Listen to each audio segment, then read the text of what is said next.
if they want to grow, they should have a board of advisors, people to give them advice. Maybe there's phantom equity, maybe not, whatever they want to do, but people to give them advice, and people that have done that, go out and find people that are at $1 million, $2 million, right? Maybe not in the same industry because they're not going to share all their secrets, but people that have grown a $2 million business know what they're doing, right? They could figure it out. And so I think that's important. Hey, what's going on, everybody? And welcome to another episode of Legacy's Journey, where we talk about creating what outlives you. I'm your host, Cameron Williams, owner of Kinley Consulting, where we focus on strategic financial growth for marketing agencies so that they can live the dream life they deserve and not be a slave to their business. Of course, we do that through CFO services, accounting, helping you slice your tax bill. You guys know the drill by now. So that's us. Now, we're on season 2, and we're putting the focus on the road to $1 million agencies. That's right. The magic number everybody wants to hit is, I want to be $1 million agency. Now, you can't do that without sales. So I literally went on Facebook. I said, hey, Facebook family, I need y'all to help me find somebody who's a sales coach that's helping people, been in the game for a minute, so they're not a rookie. You know, they didn't just start last year, and that are doing this at a high level.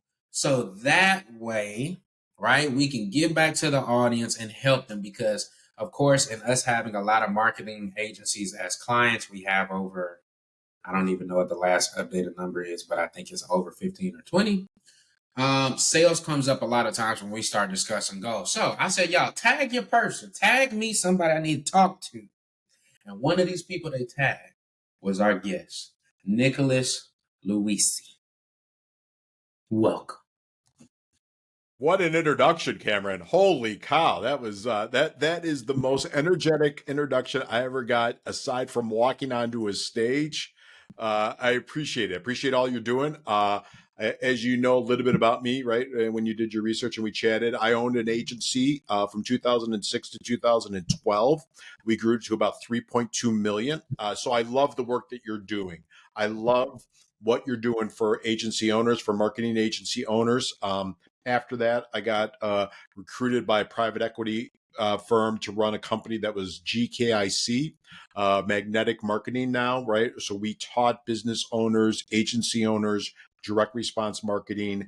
We also put a white label digital agency in the company. That company was about 18 million top line, you know, and then EBITDA was probably about 2 million plus. And then from there, the genesis of Sales Performance Team came in. But love marketing folks. You know, it is my dream to chat with them all day long, just because they really are the engines to all businesses. Okay. See, y'all know what I'm sure I probably at this point say this on every episode, but notice these geniuses and amazing, humble people that we bring on here. You see how he just so casually just kind of threw those numbers out, like had a company, was making, now y'all know I got my notes on, 3.2 million. That was doing okay, but a private equity company got me to come in, run this other company. Top line, we took it to about 18 million is a lot of money. It's a lot of money. So we're going to start from the top. So, okay, the 6 years you had, and mind you, he didn't even tell y'all really for real about the sales part. Right. So let's start back at the top. All right, you're running your agency. You got it to 3.2 million within a 6-year time frame. Right. A lot of people are going to say, man, that's hard. I'm stuck at this 500 or 650. So what are some of the things that you did to help you to get there? Like, if you could tell us 3 to 5 things that you were like, I noticed I needed to do whatever in order to get to that number and sustain it. So we did a couple things, right? I'm going to put it in 2 different buckets, if you will. The first bucket that had to happen was operationally, right? I had to get the operations in line to free up what I do best, which is, let's call it the front door, right? The sales side of the business. So I brought a partner in, an investment partner, but also a partner to do the back end, right? So to make sure that the finances, the accounting, all of that got taken care of. That needed to happen. The throughput of the agency, the operations of the agency I was involved, but really not really focused on it. So I allowed myself to sell. Second thing that we did from an operational standpoint, or let's call it the org chart of the business, hired salespeople, right? Hired salespeople, hired in-house appointment setters, focused on building up a floor of phone salesmen, building up a floor of appointment setters for myself as well as the salespeople, right? So really focused on growing the FTE count in the sales team. So it had to be bigger than myself. It was at risk, right? So you're going a little bit negative because you have to hire them. You got to base pay. You got to make sure you have systems, processes, a playbook, all this stuff to set them up for success. As compared to kind of when I started, right? They pointed to the phone book, they pointed to the cubicle, and they said, "Have at it." I don't want to set people up that way. So you got to look at getting your operations in order, getting the finance side of the business in order, so you know how profitable business it is, as well as like jobs. Go ahead. No, We I'm agreeing with you. That's I facts. was so bad at as a business owner, I just was taking cash, right? And I'm like, okay, enough cash, then things will happen. All right, so let's call it that's the bucket of the operations of the business, the FTs of the business, building up the sales team, right? Really kind of going hard and heavy into the marketing, right? Marketing ourselves, positioning ourselves. Then we started looking at different product lines. And some of the product lines were JV partners or that I, kind of created partner product lines. Other product lines I went out and bought, right? So I acquired product lines or revenue. That's an accelerator, right? But that's risk, right? Because you're afraid the book, you got to make sure you do it right. You got to do your due diligence rights. Certainly bought some dogs, but we would go out and acquire either other agencies, other platforms, other services. We bought some magazines and publications, right? So we had places to put our clients.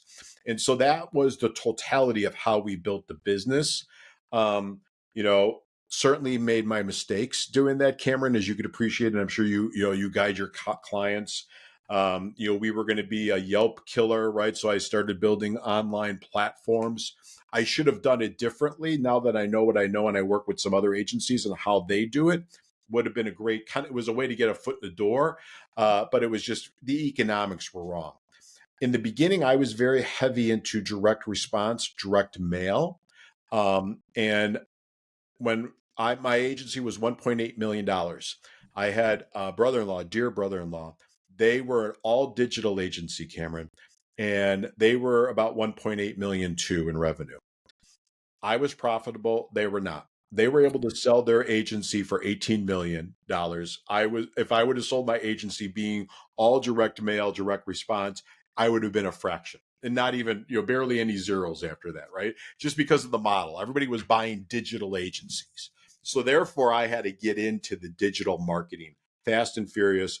We were early adopter of building digital response websites. This is 2006, 2007.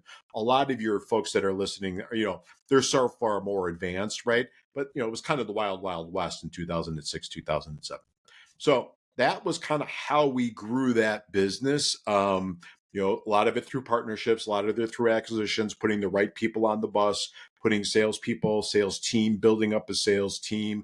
I had an intern program where I'd bring sales and marketing interns. They would do a lot of the work for me for very inexpensive work. They'd be on the phones. A lot of it, Cameron, is blocking and tackling, right? It's probably the great advice that you give your clients and you teach people on a daily basis. And it was just executing it. And yeah, there was days where it was exhausting, and there was days I was tired, and there was days I made mistakes, and I wish I had somebody like yourself to talk to, or a group of agency owners to talk to. But a lot of it's trial and error. That was good, but now I got new points. Okay, All right, go on. you said you acquired other agencies. Yep. Let's talk about that because to your point, the game hasn't changed. It's still a hot thing to if we can go acquire some smaller agencies or some ones that are maybe aging out and put them in our systems, we can make more money. So what are some of the things that you would caution people to make sure that they look at prior to purchasing? Like if you're gonna go buy Cameron's web group, what does Cameron's web group need to have in order for you to be like, that is a good sale? So first off, I want to look at their what's their client list look like, right? How often are people buying for them? Is it one client or is it a bunch of clients? I want to diversify my risk. So I want a bunch of clients. I want to look at their business and I want to see if they have a salesperson. Because if it's really just the owner that's doing all of the sales, my fear is that that's personal relationships and that's going to be at risk if I purchase Cameron's agency. Cameron and Nick are buddies. Now that Cameron's gone, Nick is like, well, maybe I'll take this and shop this out a little bit. So I want to know that they have a sales system, sales process, if you will. I want to know how deep the book of business is. And I want to see how diversified, not only by client, but also by niche, right? Because in 2007, I thought I was the smartest guy in the world because we bought a bunch of agencies that were in the home improvement, home services business. Well, 2009, I wasn't that smart because of the fact that that industry fell out from under us, right? The whole world stopped building, stopped renovating homes, stopped doing stuff. You couldn't get access to capital. So that became a problem, right? But now I've got notes and I've got to pay, I got to pay people back. I've, bought these on time. So you got to hustle, and really kind of put the sales hat on to kind of dig out of that hole. But, you've got choices. And so that's how you do it. I was, you know, I had access to capital. So that helped us with our acquisition. We went out and brought in some investment partners, angel investors, if you will, or venture capital money, that allowed us to, one is take some risk off the table, right? So pay down some debt, but also we used it for acquisition. It was meant to go out and acquire new businesses or new product lines. Okay. So let's recap that. So he said he wanted to make sure the client list was diverse by niche and the amount of clients. Like when you got three big clients, that's it. No, we want multiple clients. We want some diversification. Do they have a salesperson? And it's not just the owner, because then it's too much of a relationship built there, and that may drop upon acquisition.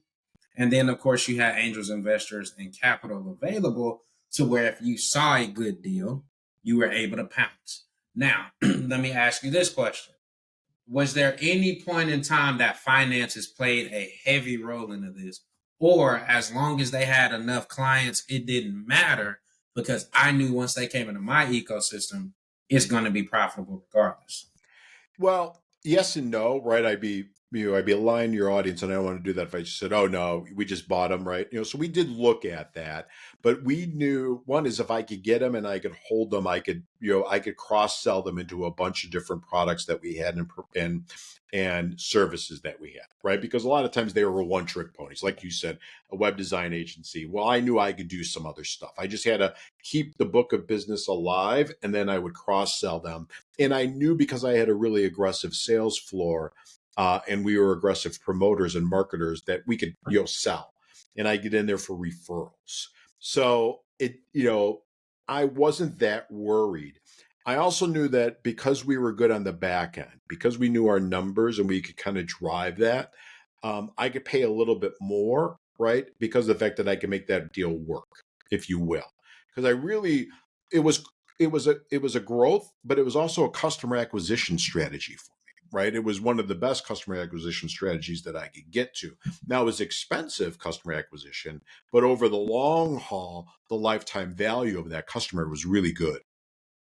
Okay. Okay. See, this is some good stuff. Okay. Another thing you said that I wanted you to touch on. Now, you said you had either an angel investor or some type of way to get capital. Coming to today's methods and all that we know in 2024, what would you suggest are some of the best ways to get this capital? Because everybody may say, well, like, I don't know an investor. Like, coming from where I'm from, I don't know any investors. Like, and I ain't saying we were like broke or poor, but that just didn't run in my circle. So I wouldn't even know who's an investor I could go to ask. So, what may be some different or creative ways to get that capital to make these kind of moves? Well, there's a lot of sources nowadays, right? There's angel groups, right? You could probably just go on and find meetups of angel groups, but make sure it's a vetted angel group in your community. There's online angel resources. There's online matchmaking companies, right, to find that. it seems like every time, and Cameron, you're probably more attuned to this than I am because I don't spend a lot of time in it. But every time I am on a business acquisition, right, or some type of webinar, or if I go to a course on how to acquire businesses, because I'm always interested and I work with a lot of exit planning companies, so I want to know what's going on. They're always telling people to go buy agencies, right, marketing agencies. So there's money floating around if you build have a good advisor like yourself, build a really good case study, right, and a book, and you'll be able to find it. Now the key is watch the interest rate, right? Interest rates are a little bit high nowadays, right? Watch the interest that you're paying out, and also watch the equity, right? So get a good advisor like Cameron and his team to guide you through that, because there's probably times I left, I gave up equity where I didn't have to. And there's so many creative ways to structure deals. And you said it yourself, right? The guy is aging out. The guy or gal is aging out. They want out. I just was looking at. Funny you say that. I was moving it off. I didn't fill out the paperwork, but there's somebody that has an agency in the middle of Illinois, and he wants to stay on, but he wants a partner to come in and earn out. Well, there's a lot of deals when you finally get on with the business broker. He wants the book of business is in the middle of Illinois. I don't service that book of business. He wants his daughter to stay on. There's a lot of ifs, and ifs, right? So I'm not going to be dealing with that. But there's ways to structure deals, and if everybody feels like it's the right fit, you just have to work through it. Okay. And it's funny you say that because the one deal that we're currently helping one of our clients with, he had that, and I was telling him how like you have to legit be careful because okay, it's you can buy us, but here's the agreed number. But I want you to keep my team on, Yeah. and then I want to stay on, but I want you to pay me a salary, but I want that salary to go up. Yeah. And then I want to, get a 5%, of gross every quarter. That's a district. And I'm like, whoa, are they even in the position? Like, is this worth it? What do the financials tell us? Like, how are they currently with cash? All of those things matter because, to your point, we can't just get caught up in the fact that they're selling. Is it going to be the right move based on what they want? Because they have to be happy and what we want. I may not, your daughter may be trash. Like, Yeah. Right. I ain't being mean, but she may not know what she's doing, and she's only getting a check because she's doing the bare minimum and you're her daughter. So all of those things play an important role for sure.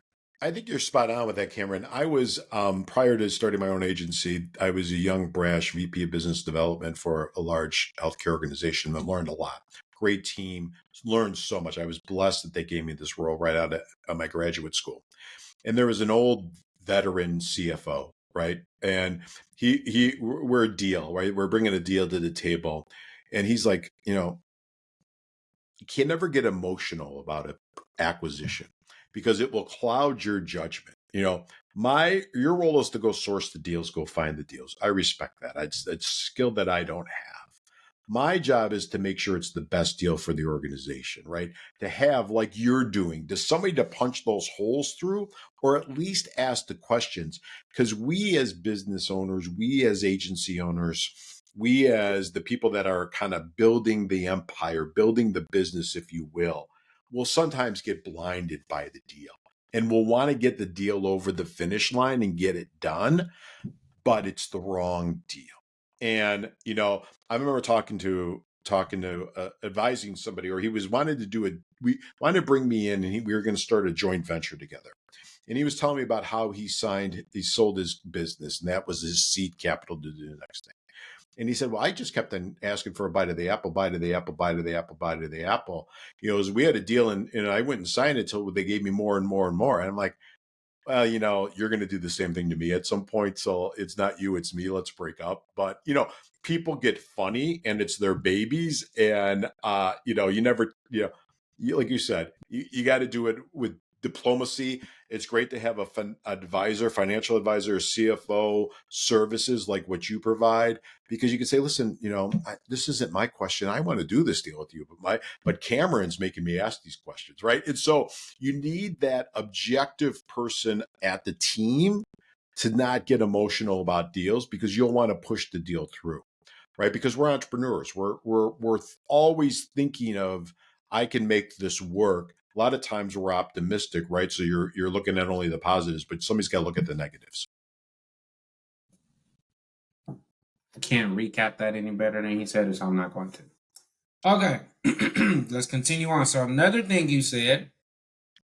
Okay, so the way you got to your 3.2, making sure your back end operations, finances, all of that was taken care of, acquiring new product lines. Let's talk about, we talked about capital. Okay, so that's the first agency. So now it's about 2012-ish. And just for the record, y'all, 2012, Cameron had just graduated college and was now working in his first career job at a CPA firm. So this man's already selling millions. Oh, I'm please. just my first entry level staff accounting position. Okay. Now we move. You said this private equity company comes and finds you some kind of way, or probably one of your connections, and say, "Hey, we got this other company. We need you to come in and do what for them?" Yeah, so I started out as their VP of sales. I was recruited as their VP of sales. We built up their sales team, kind of had to reconfigure some of the staff that they had and hire some new staff, build up, all components of the sales team. Then I was there for a while, and was promoted to president. But, I like to think of myself as predominantly was always on the revenue side of the business. Okay, now talk about this because you said the company tops out. So now you got yours to 3. Right. You get this one to 18. So what do you think was some of the bigger differences? Because I've heard word on the street, right, is that it's one thing to go from 6 figures to high 6 figures, high 6 figures to 7. Then there's another quantum leap from 7 to 8. But you were able to make it. Tell us how. What were some of these differences from, okay, when I was at 3 million, I only had to worry about this versus doing that. Getting to 18 million is this times 20, or it's a whole different whatever. Explain that for us. So I think at that point, you really need a solid team, right? And it's the execution of the team. It's not just you as the business owner. And and when I became president, I didn't think enough, but really had to focus on building the right team, right? Because I focused just on building the right sales team. Then when you became president, you got to put the right people on the bus. At that level, you need really good strategic thinkers. Plus, you need tactical people in your marketing, in your finance, in your operations, in your deliverables, whatever your deliverables. Are they service lines that you're running? Do you have service line managers? What is your affiliate? If you have affiliates, right? If you have different channels selling your products and services, what does those affiliate relationship look like, or channel distribution partner relationships look like? And so you really need to build the team, have the systems and processes to hold people accountable, not overwhelm and burden them by putting too much on the plate, right? But enough to stretch them, and make sure the comp plans work for everybody so that they get it, that they feel like they're moving in the right direction and they're being rewarded for the work that they're doing. I think then it was a more global business. It was, 24% of our business came from international clientele. I didn't have that with my agency, right? I didn't do any international work. So that was interesting to learn about that, to focus on that. We had multiple different product lines. We were always, trying to figure out the right product lines. You're sitting on private equity. Private equity wants you to grow. So if you could tell a good growth story, you will get that growth story funded, right? So we were always testing various levels of growth, whether it was through Facebook acquisition, Google acquisition, affiliate, you name it. We were trying everything because it was a growth model. It was a profitable business to deliver. But with private equity, you also have a lot of hidden cost, right? So, they put $500,000 on from a management fee, right? You had people you had to pay out, you had notes, you had interest, right? So they are burdening the business, if you will, with a lot of stuff that maybe as a owner of a business that is just doing organic growth, you don't have to worry about. But yeah, I mean, I listened. They were phenomenal people. I learned so much. They were so smart. People that I worked with were really good at what they did. A lot of times, you now as the agency owner, because we're talking to agency owners, you really kind of have to be the strategist at that level, and you really have to be the CEO of the business and be focusing on building up your teams and really making sure that the teams that are there. And the other thing that I'm sure you tell your clients this all the time, sometimes we love Nick. Nick is a great guy. He's been with us since I started the place. Nick got you to 5 million. Nick may not get you to 10 million, right? He just doesn't have the skill set. And so you have to either find the right place for Nick so he could shine and flourish, but also realize that your team might be putting a growth cap on you. And so you need to have that hard conversation, that hard come to Jesus with your advisors to say, do I have the right people?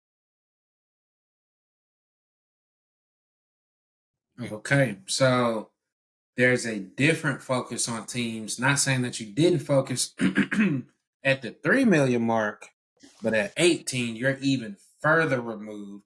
So, what does your day to day look like? Because some people may be like, well, I got to do ABC, but at 18 million, it's not like you're doing fulfillment anymore.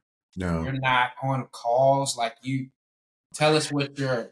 You're doing some of that. It's interesting, right? So I still was involved with the sales team every day, right? I do a kickoff every morning with the sales and the service team. I like to do a stand up, right? So a team stand up, an organization wide stand up every day. So everybody's on the same page. Because I think at that point, you got to break down barriers and you got to break down fiefdoms. And you also have to have focus on communication. You have to overtly communicate. Then you just start having call team meetings, right, with your directors or department heads or managers and just kind of see what's going on with our projects. Um, still at 18, it's not that big. You got a lot of problems that are hitting your desk, right? Customer problems, if you will, that hit your desk that need to be focused on, that you need to get people in. Um, if you're doing new product launches or bringing products to the marketplace, you're probably more intimately involved in that. Okay, what's going on? Where are we at? Are we hitting our key benchmarks and our timelines to kind of get products to launch in the marketplace? You're always got to spend time with the financial. Where are we at? Where are we at? Cash on hand, right? You're managing a lot of it by dashboards, by P&L, right? The stuff that you're producing for your people. So you're looking at what's going on with it, what's going on at my cost centers. Am I doing cost accounting, accrual accounting? What's going on? Where are we at, right? If you have a heavy cash burden business or clients are slow to pay, you're looking at accounts receivable once a week. What's going on? You're looking at what's going on with your merchant accounts. Okay, what's going on with cash on hand? Where are we at? We had bond, right? We had like in essence bond covenants that we had to worry about. So we had to have X amount of days of cash on hand. We had to make sure that we were always able to kind of pay down, make sure we hit our covenants. So there's then we were private equity owned. So once you got a monthly board meeting, right? Or you had a weekly call with the private equity team. Then you reported to a vice president there. He wanted his pound of flesh, right? So you had to prepare for those meetings. You had a quarterly board meeting that you had to prepare a deck for. That took a couple weeks, right? Just to make sure you got everything in line and everybody's got their stuff together. So there's a lot of mishigash that comes with kind of running a financial institution owned business that you just hey, it's not my money, it's not my shop, I got to be respectful of that. He said a lot. Okay. Let me try to summarize because I know he may hit you with something fancy. So what he's talking about, right? And he alluded to it. It's not as simple as just, oh, let me just go hire 3 more people and now we're at 18 million. No, he's talking about staying in tune with the business as a group. Whereas at that 3 million, yeah, he's the owner, but I kind of got a good beat on everything. Whereas at 18, I need to be in lockstep with the finance team. Do we have cash to run payroll or to buy another company? All right, sales team, how is our performance looking? Do we need more training? Are we hitting our numbers? So there's a big difference in maybe at the 6 figure mark, you do everything, therefore you know everything, versus I got to hire, like you said, not only great people, but some tactical, some intelligent, some people who are subject matter experts so I can utilize their strengths and weaknesses and get everybody going towards the same direction and goal. So if you're struggling, if you're at the 500K, if you're at the 600K, that's not really struggling, but struggling to hit the seven figures, or if you're at the seven figures, trying to get to that 8 figure mark, you're now starting to get an idea of what is required. What does this take? He talked about finance. Like, do we have the cash? You mentioned AR was a good one because we've had some clients where I'm like, this is a lot of money in AR. Why are we not collecting on this? And we've had to help them like rewrite their contract and their operating agreement because you're taking too long to connect. We got to switch this up or reposition this offer or whatever the case is. So he dropped a lot right there. I can't really fully summarize it, but that's why y'all should technically be paying attention and doing active listening. One of the things too, Cameron, that I want to make sure that I hit on when you get to that level, and a lot of our processes or credit card processes, right? So people would buy things on our web store and that. And we had reoccurring revenue for clients, so we would be charging their credit cards, which was held in a very safe system. At the time we were using Keep.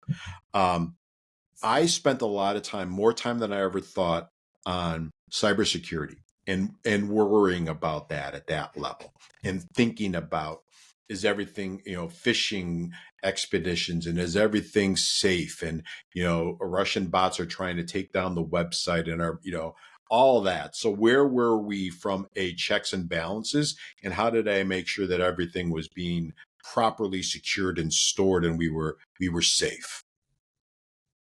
Okay, there's your shout out to all the tech people, cybersecurity, back end firewalls. There's that shout there because at that point, remember, 18 million, we got a lot of valuable data, company Yeah. information.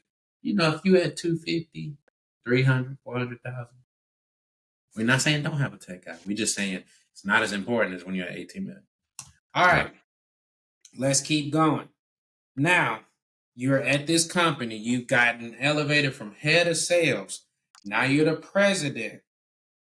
Where does this switch from that life change to I want to do my own thing and do my own thing? Great question. And I love telling this story. So I think when you're an entrepreneur, a small business owner, you're always kind of an entrepreneur and small business owner. I loved all of the opportunities that the road took me, right? And there's some things I would have done differently as you look back in the rearview mirror, but that's old and tiresome, so I don't do that. Every time I fight with the past, I lose. So we used to run seminars, right, and weekend workshops or 2-day, 3-day workshops with business owners on building their sales team, building their sales process, kind of creating their playbooks. So when they hired the salespeople, as we told your folks to do, they were set up for success. Because a lot of times, right now, you may have some folks that are at 250, half a million. They're probably the salesperson. The one thing that we found when we evaluated businesses in the private equity world is one of the factors that got them to a million was they had at least one salesperson. So we would tell them, you got to have that salesperson for the number of reasons why you and I were talking about. If you want to sell, you need a sales team. If you want to sell at a higher multiple, you got to have a sales team and a sales process, and you have to have that documented. So we would bring people in and they'd pay us $12,000, $15,000 plus for the weekend. And we would just create all this stuff for them. And it was just so much fun. I loved getting into the thick of things, probably like how you like dealing with your clients. It was just fun. That's not scalable for a business. And really, as the president of the company, I shouldn't be spending my time on something that's bringing in maybe $150,000 to $200,000 for the year, right? We're 18 million. So you got to focus on the big picture. But it was really, I'm like, there's a business here. So I'm coming back from a business trip in Milan, Italy. Life is tough, I know. I'm flying back from Milan.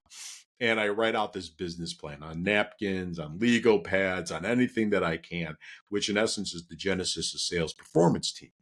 And So, built it, launched it, worked on the exit, was, tried to be fair with everybody and launched the business. And I was blessed that a lot of the people that I worked with when I was with the last company hired me to do the work that we wanted to do, which is the work that we do at Sales Performance Team for them. So that's how I launched the business. I launched it in 2020.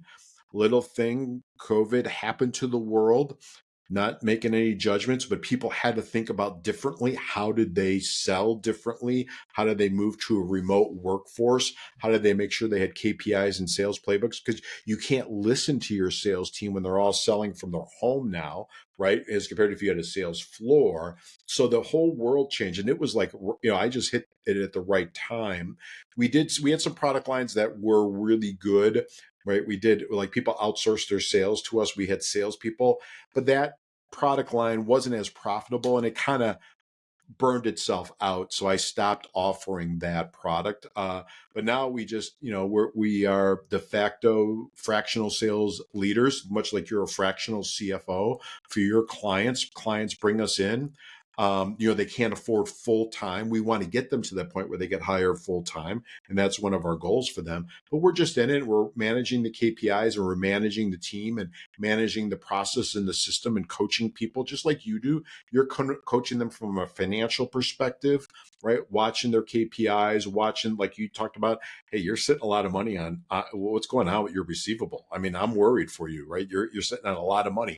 And so we would do the same thing. You're sitting a lot of stuff in your pipeline. Why isn't stuff closing, right? So I'm looking at it on the top line. You're looking at it on the bottom line, middle line, and top line. And, we love working with folks that have really smart financial advisors at the table because it helps us make decisions. The language of business is finance, right? As a business owner, you have to realize that the language of business is finance, and so you have to understand it. And we talk that language and we like that. So that was the launch of, it's going to be 4 years this May. It's been a phenomenal run. I love, all of our clients. We do a lot of work with marketing firms. And it's just been a really great run, and I get to see a lot of neat things, just like you do. I'm sure you learn a lot from all of your clients, and you're like, wow, that's some really, there's some really great business owners doing some really cool things. Okay. So now you get to work with some of anybody and help them to grow. Are there things you miss from being the president of the big company? Oh, every day, right? There's things you miss, but you also control things, right? So now you're building your legacy. I'm building a legacy here, right? That's what I think about. If I could help a business owner improve their sales, that's more money for his family, right? That's more money for his community. He's hiring more people. I don't take that lightly, right? I want to work with them to help them grow so they could build legacy and give back, much like how you teach your folks to do. I'm thinking about that every day. You can make fast decisions. You miss having the piggy bank of private equity, if you will, right? That's always fun. Money floating around makes it easy. When you take a risk in business and the business risk is all yours, sometimes you have a little paralysis by analysis, right? You might hold back a little bit as compared to if it was somebody else's. You might like, okay, yeah, this is the right thing to do. Let's go. So yeah, there's a lot of things I miss, but there's a lot of things I enjoy every day too. Okay. I think this is the perfect time. I'm actually going to use one of our questions. I haven't done this in a while in regards to using one of these. If I'm an agency owner, because now you're working with, you don't only work with them, but if I were an agency owner and I'm stuck at 450,000, but I don't know how, I just know I want to make it to $1 million. From you being a sales guy and working with a lot of these top companies and brands, what are 3 things that they should not do if they want to get there? Three things they should not do if they want to get there. So first thing they should not do is not invest on the growth side of the business, right? So what I mean by that is they need a lead generation, right? So they need traffic. They need a lead generation source. It can't just be referrals, right? Because unless they have a really, really great system for harvesting referrals, that's not really a business line. So they have to invest in the growth and acquisition of leads. They have to invest in the growth and acquisition and the incubation of those leads to bring them to close sale. And they need to invest on the sales side of the business. And what I mean by that is we talked about that multiple times on this. It can't just be them. So they have to go out and hire a salesperson or two, right? Two, because one may fan out on you, and build processes and systems. So what they cannot not do is have processes and systems for growth.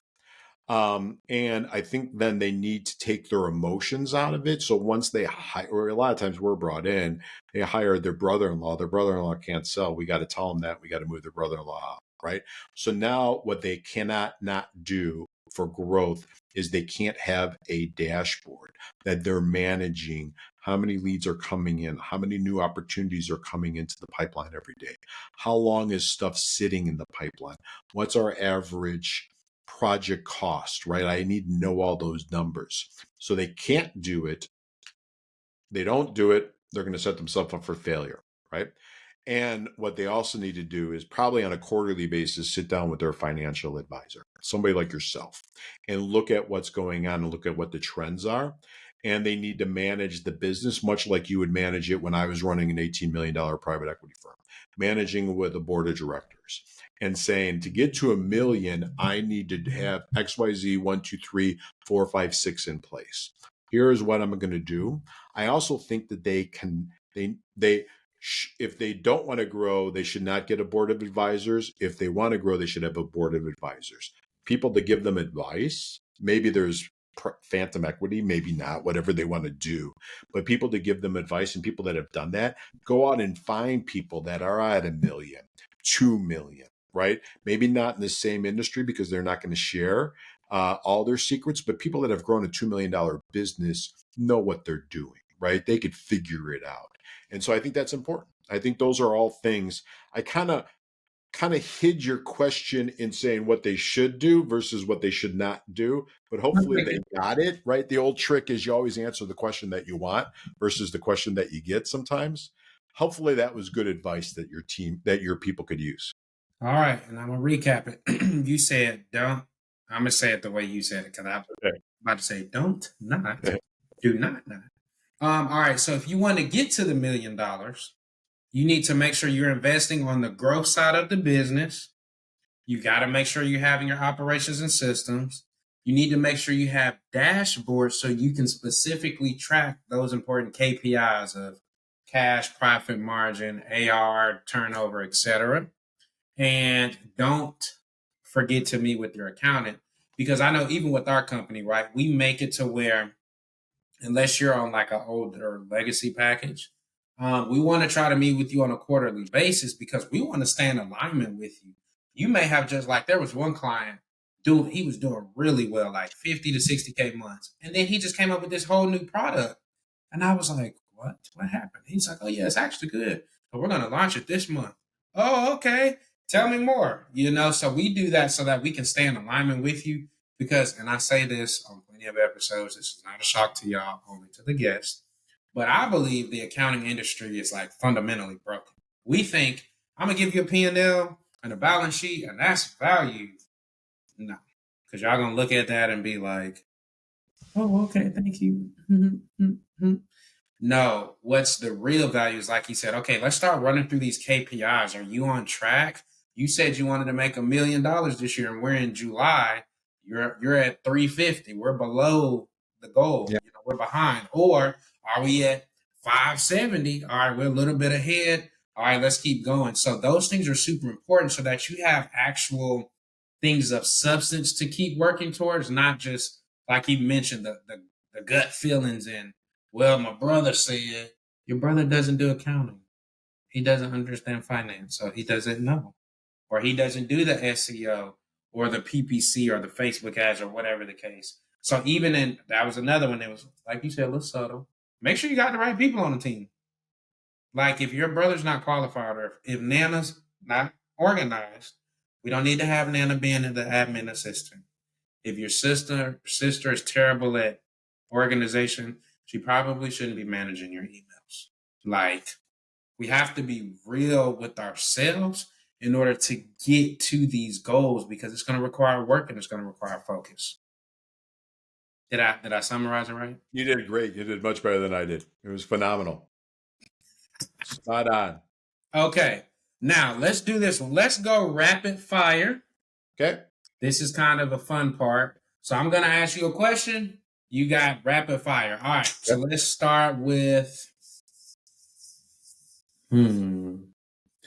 favorite thing your accountant is helping or suggesting you do so that you can reach your goals or cut taxes.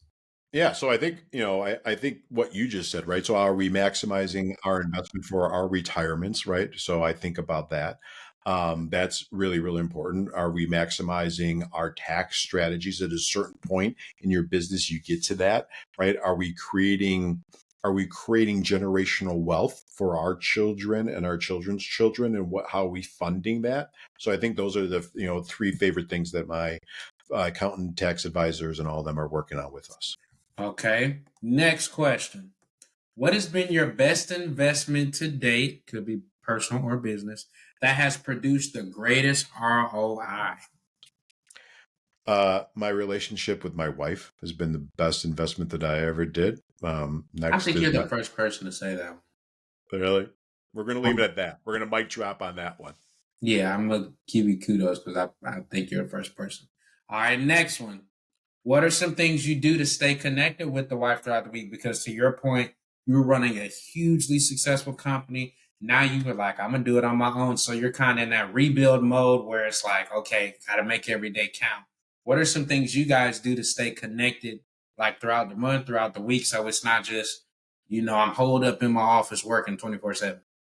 Yeah, that's a great question. And I think I learned a lot. So when I first had my agency that we talked about in the beginning of this, and the growth was it, when there was problems or when I was struggling with stuff, I didn't talk about it, right? I didn't want to burden her. I didn't, I thought as a man, I should know this stuff. I should do it. I should fight through. So I'm really focused on being more open and honest, right? And we talk about the business, not every dinner, but at least once or twice a week. We're talking about here's what I'm doing, here's what I'm trying, this is what's going on, and I think that's important to do.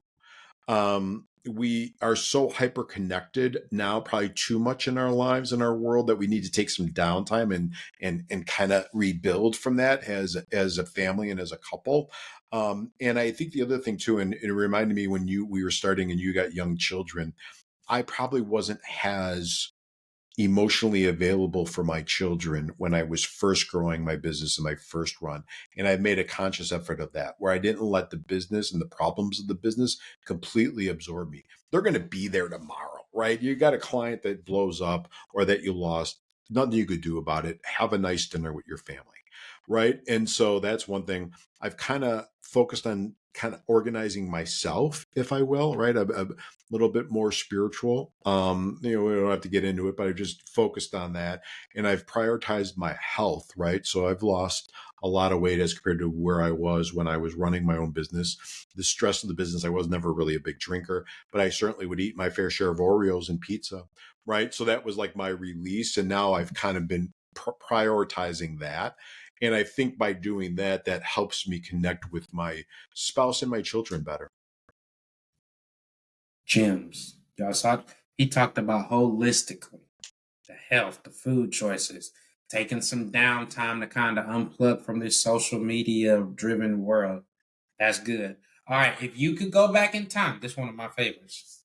You could go back in time and you had 30 seconds to talk to the college or high school version of yourself, but you still knew like everything present day. Like it's not like it's an either or. You know everything you know today. You step into this time machine, 30 seconds. What do you go back and tell or encourage them to do? Be faster to the bet on yourself, right? Make the investment in yourself as fast and furious as you possibly can. You know more than you think you do. It's never going to be easy. So the road is never paved with gold and roses. It's going to be tough. Realize that. Build the resilience in. Make the investment in your family time and yourself and your health. Okay. What are 2 or 3 things? Well, you just kind of know. I'm going to skip that. What has being a business owner taught you about who you are as a person? I think my ethical core is a lot stronger than I ever thought it would be. And you want to focus on always doing the right thing. And I always default to what is the right thing? What is the right thing for my business? What is the right thing for my clients? What is the right thing for this prospect? All of that. And I think you have to have that ethical core, right? And a lot of times we read in the news of businesses or business people or people making decisions that aren't tied to and aligned to their ethical core. And I think you have to have that. Being a good ethical person, Yeah. not out here trying to cheat people. Right. All right. Well, I think this is probably the best time to start or stop because I want to ask more questions, but I want to go over on your time. So let's do this. Tell the people if they're like, man, I like this guy. He got a ton of experience. He's ran not only his own agency, but they brought him in to another agency. He's done both at a high level. He's literally on chapter 3 of his entrepreneurial story. How do I reach? I need that kind of wisdom to help me to get where I need to be. So tell them name of the company, how they can get in touch with you, what socials is the best way, any websites. This is your time. Yeah, great. So Nicholas Luisi, as it says on the screen, if they're listening, Nicholas Luisi, salesperformanceteam.com. So salesperformanceteam.com is the best way to get a hold of me. You could hit me up at nick@salesperformanceteam.com. You could hit me up on LinkedIn. I'm on there probably more than any of the other socials. I am on Facebook. It's how we were so fortunate to meet each other. Both of those are fine. Instagram is fine. I'm really not on the TikTok. They could go simply, I have a gift for your folks. They could go to salespack.sales performance team. We'll put this in the show notes. And there's a bunch of free stuff on there that they could get. It's just my gift to folks. And, I'm trying to be better at putting more content out there. And so they could keep on looking at my social for free stuff. I like education. My mom is a teacher. My sister's a teacher. So I want to make sure I like to educate. I like to teach. And so this is my give back. Okay. So you heard it. And we're going to make sure we put those in the comments of the episode so that way y'all get them. All right, let's do your recap. It's going to sound like a good biography. All right. 3 businesses. Business number 1 got it to 3.2 million in sales, and he attributed a lot of that to having the back end correct. The finances were handled, acquiring the right product lines, acquiring other agencies, and being able to get capital through either strategic partnerships, investments, angel groups, etc. Then he gets elevated to the private equity company where they say, hey, we need you to come run this other company. He comes in as head of sales. He grows that team. Notice, and I'm going to keep drilling this, y'all. A lot of these people that we're bringing on here keep attributing a lot of their skill set and the success of their company and hitting over 7 figures to a background somewhere in sales. So do not skip that. If you need sales training, which is okay, we're not taught how to be salesmen in school, and definitely not taught how to do it without being slimy or super aggressive. So that's a skill set he acquired. That helped him to not only elevate the sales team, which made the company more money, but then he becomes the president and continues to meet with the people in different departments to get them all going in the same direction. Then it says right here, we talked about if you want to get to $1 million, there are a couple of things that you need to be making sure you're spending time focusing on. The growth side of the business, making sure your ops and systems are right, making sure you have dashboards to track your KPIs to make sure you're on track, meeting with your accountant or your CFO to go over these KPIs so that way you're on track. You understand all the fancy mumbo jumbo that is accounting and taxes. And then he talked about at the end there just some of the different ways he stays grounded, unplugging, spending time with the wife, etc. So these are the kind of people we're bringing to you guys. People that are now the streets, the mean streets of Facebook is telling us like, you need to go talk to this person. They're great. They have something to offer you guys. We thank you so much. Any last words to tell the people? The work you do matters. Keep doing it, right? Having really good marketing advice for small businesses is key. They probably have 15 to 20 spam messages in their inbox every day that they don't know where to turn. Keep doing the work with the businesses that you're doing. And Cameron, thank you. Keep doing what you're doing. Thank you for the honor of being part of this wonderful relationship and this community that you're building. And thank you for being allowing me to be a guest. Hey, we appreciate you. He came in and dropped something. So, guys, he dropped a ton of gems, a ton of nuggets. Please like this episode, share it. If you know somebody who may like, oh man, they're trying to buy a business, this would be some great information for them. Like, tag them on this episode, share it, connect them to Nick. You know what I'm saying? Connect them on LinkedIn or on Facebook. So that way they may be like, how'd you get there? Oh man, I'm not to that point, but can you help me get my business where it needs to be since you know what it's going to look like and what it's going to take? That would be the perfect thing that we want you guys to do to utilize these different guests. All right. So with all that being said, he has to go help some more people make some more money. We appreciate you again for coming on, y'all. Until the next time, take care of yourselves, stay safe, and keep doing what you're doing. See ya.